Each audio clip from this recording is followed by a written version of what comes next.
আমি কিন্তু চলে এসেছি খুব ভালো ভালো একটা খাবারের ভিডিও নিয়ে, যেটা কিন্তু গঙ্গার ধারে বসেই খেতে হবে আর একদম স্টেশনের সাইডে, যেখান দিয়ে চলে যাচ্ছে একদম ঝিকঝিক ঝিকঝিক করে ট্রেন, আর তার পাশেই কিন্তু তোমাকে এইরকম রুফটপে বসে খেতে হবে। আমরা অর্ডার করে নিয়েছিলাম কাঠি রোল, আর এই যে পুরোটাই ভেজ, পুরো কাঠি রোলে পনিরে ভর্তি, যেটা আমার একদম অপছন্দের।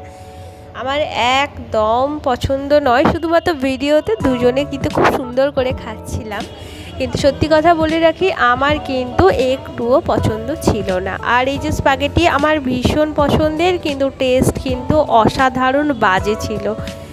কথাটা কেন এভাবে বললাম, তার কারণ হচ্ছে পরিমাণটা খুবই অল্প ছিল, আর তার সাথে টেস্টটা খুব ভালো ছিল না, আর ফটো ভিডিওর জন্য ভীষণ সুন্দর একটা ভিউ ছিল।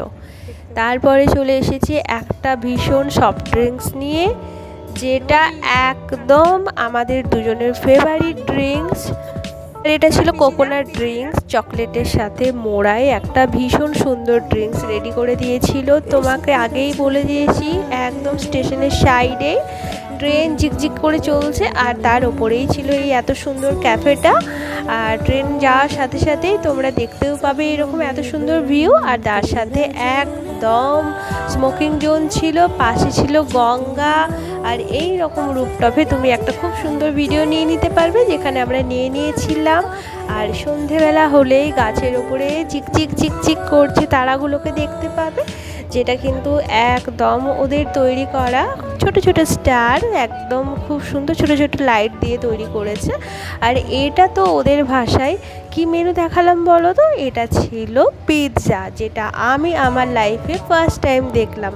পিৎজা, তাও আবার এই রকম সাইজের। খেতে গিয়ে দেখলাম আস্ত একদম রুটি দিয়ে তৈরি করা, যেটা আটার সাহায্যে তৈরি।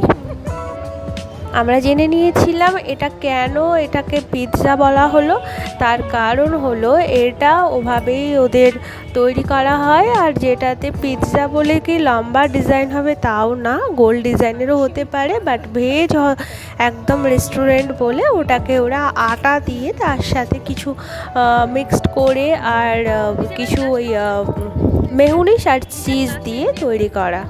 বাট আমার একটুও ভালো লাগেনি। যেটা ভালো লেগেছিল সন্ধেবেলার এই যে খাওয়া দাওয়া, সন্ধেবেলায় একটু হুক্কা নিতেও পারো, তার সাথে স্মোক নিতেও পারো, কিন্তু একদম সেটা নিজের চয়েস, কারণ শরীরের স্বাস্থ্যের ক্ষতি হবে জেনেও এটা কিন্তু তোমরা যে যার চয়েসে নিতে পারো। এইটুকু ফেসিলিটি ওরা ওখানে দিয়েছে। আর জোন তো অবশ্যই ভালো ছিল। আর লাস্টে এই মিষ্টি মেয়েটাকে দেখছো, আরেকটা করে হট কফি নিয়ে নিয়েছিলাম আমরা।